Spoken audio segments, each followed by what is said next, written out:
नमस्कार, मैं हूं आपके साथ नम्रता। जिस वक्त भारत में लोग गहरी नींद में सो रहे थे, उस वक्त दुनिया के सबसे पुराने लोकतंत्र होने का दावा करने वाले अमेरिका में लोकतंत्र का जनाजा निकल रहा था।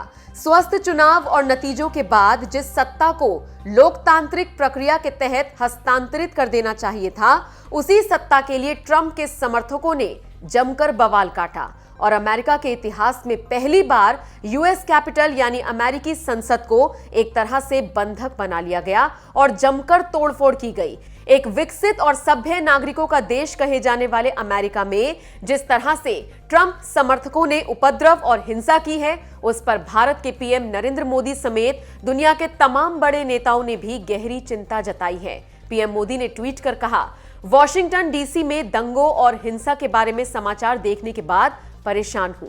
सत्ता का व्यवस्थित और शांतिपूर्ण हस्तांतरण जारी रहना चाहिए। लोकतांत्रिक प्रक्रिया को गैर कानूनी विरोध प्रदर्शन के माध्यम से प्रभावित नहीं होने दिया जा सकता। ब्रिटेन के पीएम बोरिस जॉनसन ने लिखा, यूएस कांग्रेस में हालात शर्मनाक हैं। अमेरिका दुनिया भर में लोकतंत्र का प्रतीक है और अब यह जरूरी है कि सत्ता को शांतिपूर्ण तरीके से ट्रांसफर किया जाए। कनाडा के पीएम जस्टिन ट्रूडो ने लिखा, हमारे पड़ोसी और दोस्त अमेरिका में लोकतंत्र पर हुए इस हमले से कनाडा काफी परेशान और दुखी है। हिंसा कभी भी लोगों की इच्छा पर काबू पाने में सफल नहीं होगी। अमेरिका में लोकतंत्र को बरकरार रखा जाना चाहिए और यही होगा।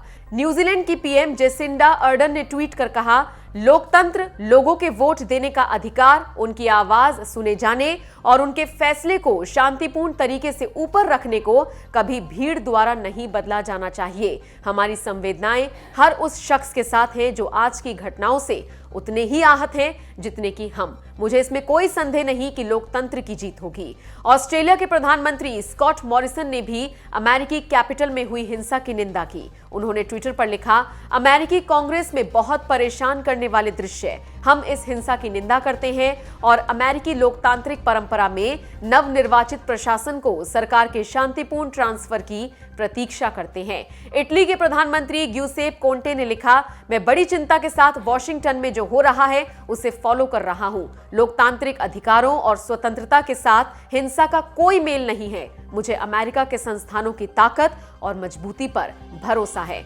बता दें कि ट्रंप समर्थकों ने उस समय हंगामा किया जब अमेरिकी कांग्रेस में इलेक्टोरल कॉलेज वोटों को लेकर बहस चल रही थी। इस बैठक में जो बाइडेन की जीत की पुष्टि की जानी थी। कैपिटल के बाहर पुलिस और ट्रंप समर्थकों के बीच झड़प हुई। प्रदर्शनकारियों ने कैपिटल की सीढ़ियों के नीचे लगे अवरोधक तोड़ दिए। वॉशिंगटन पुलिस के मुताबिक गुरुवार को हुई इस हिंसा में कुल 4 लोगों की मौत हो गई। इनमें से एक महिला की मौत पुलिस की गोली से हुई है। जब पूरे इलाके को खाली करवाया गया तो ट्रंप समर्थकों के पास बंदूकों के अलावा अन्य खतरनाक चीजें भी मिली। इस बवाल के बाद अमेरिका के वॉशिंगटन में जहां पब्लिक इमरजेंसी लगा दी गई है, तो वहीं ट्विटर और फेसबुक ने डोनाल्ड ट्रंप के अकाउंट को भी सस्पेंड कर दिया है।